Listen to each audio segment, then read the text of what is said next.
Mo kí gbogbo ọmọ kóòtù òjíire ẹ tún kú dédé àsìkò yìí. Àròjinlẹ̀ àwọn Yorùbá tòní rèé o.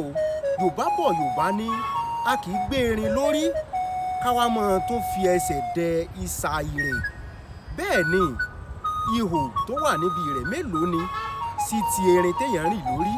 Ó náà ni pé a gbọ́dọ̀ ní ẹṣin léèkàn ká mọ̀ ṣe ẹrú níta. Ó dàbí ọmọ olówó ni tó wá lọ ń ṣe ẹrú níta, ó sì lówó ńlé, ó gbówó ńlé ni ó wá lọ ń ṣe bí ẹrú. Ó náà làwọn Yorùbá lè pa àbí ẹni tó bá ní nǹkan tó ní kìmí lọ́wọ́ tó wá jẹ́ pé nǹkan tí ó jẹ́ pé ẹ̀lírí ni ló wá lọ ń ṣe níta. A lè pa fún ẹni náà báwọn pé a kì í gbé erin lórí káwá tó wá lọ mọ́ fi ẹsẹ̀ dẹ ihò ìrè. Bẹ́ẹ̀ làwọn bàbá wa ṣe pa.